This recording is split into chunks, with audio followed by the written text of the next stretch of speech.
Nakushukuru sana Mheshimiwa Mwenyekiti kwa kunipa nafasi na mimi nichangie hoja iliyoko mezani.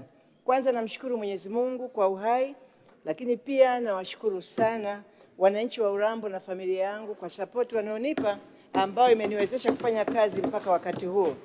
Nichukue nafasi hii kuipongeza sana serikali inayoongozwa na Mheshimiwa Dr. Samia Suluhu Hassan kwa jinsi ambavyo wametupa miradi mikubwa Urambo, ikiwemo kituo cha kupozea umeme, mradi wa maji ambao unaendelea, shule na kadhalika. Tunaishukuru sana serikali yetu.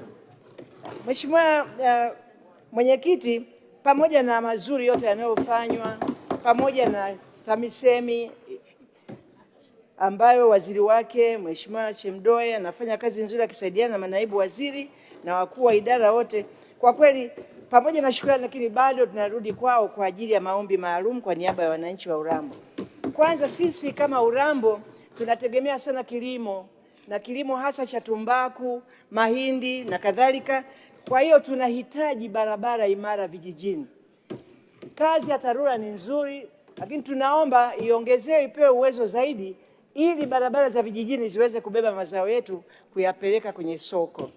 Lakini pia nichukue nafasi hii pia kuishukuru TANROADS kwa kazi kubwa anayofanya, lakini na yenyewe tunaiomba pia iimarishe barabara zake. Lakini pia tunaomba sisi kama Tabora, wilaya ya Urambo, Uliankuru, yani Kaliwa na Sikonge tuunganishwe na barabara ya lami ili tuweze kupeleka mazao yetu kwa utaratibu ambao utatusaidia kubadilishana mazao na kuinua uchumi wetu. Mheshimiwa Mwenyekiti, sisi kama Urambo tuna changamoto pia kwa upande wa shule. Serikali yetu imefanya kazi kubwa sana, lakini kuna shule kwa mfano ya mjini inayoitwa Ukombozi ambayo ina wanafunzi 1600. Tunaomba Mheshimiwa, serikali yetu itupe shule nyingine Urambo mjini kwenye kata ya Urambo ili wanafunzi 1600 wapungue wapate shule nyingine. Hali kadhalika tunaomba shule ya msingi ijengwe sehemu ya Imara Makoe ambayo wanafunzi wanashindwa kwenda shule ambayo iko kilomita 4 kutoka pale walipo, na wakitaka mbadala inabidi wavuke barabara ya kwenda Kigoma ambayo ni hatari. Lakini pia Mheshimiwa Mwenyekiti, ningeomba sana kwa upande wa afya, hospitali yetu ya wilaya ya Urambo, jengo la utawala ambalo liko karibu na jengo la dharura halijakamilika. Tunaomba tusaidiwe, ni zaidi ya milioni 250 ambazo zinahitajika ili tuwe na jengo la utawala karibu na jengo la dharura. Lakini wakati huo tunaomba, kuna kata moja inaitwa Uyogo ambayo iko kilomita 59 kutoka mjini, tunaomba na yenyewe ipatiwe kituo cha afya. Nikirudi kwa upande wa wafanyakazi, hasa nikiwalenga walimu, Mheshimiwa Mwenyekiti, naiomba serikali kwa mara ya ngapi sijui, bado kuna haja ya kuangalia TSC inavyofanya kazi. Mheshimiwa, TSC iliundwa kwa sheria namba 25 mwaka 2015. Bado haina hela za kutosha, bado wafanyakazi hawatoshi, lakini kazi yake iliyoundiwa ya kufanya kazi, yani ya ajira, maadili na maendeleo ya wafanyakazi haifanyi kazi vizuri. Naomba kwa heshima na taadhima serikali iangalie tume ya utumishi wa walimu TSC ili ifanye kazi iliyokusudiwa. Lakini pia nichukue kwa upande wa wafanyakazi wote kwa ujumla.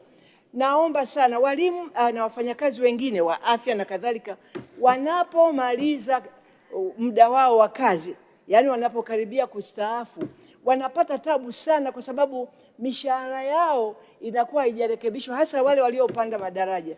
Hivi ninavyoongea hapa Mheshimiwa Mwenyekiti, na walimu 20 na wafanyakazi wengine ambao wamestaafu bila kurekebishiwa mishahara yao.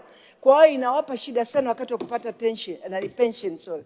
Kwa hiyo tunaomba sana, kabla mfanyakazi hajastaafu yeyote yule, mshahara wake umerekebishwa ili kumsaidia aweze kupata pension kwa uzuri zaidi. Na kwa msingi huo Mheshimiwa Mwenyekiti,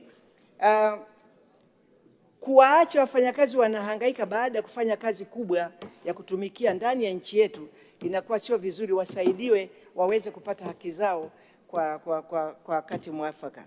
Baada ya kusema hiyo Mheshimiwa Mwenyekiti, nashukuru sana, lakini mtusaidie sisi kama watu hasa tunaotoka vijijini tupatiwe kwa kweli barabara nzuri. Narudia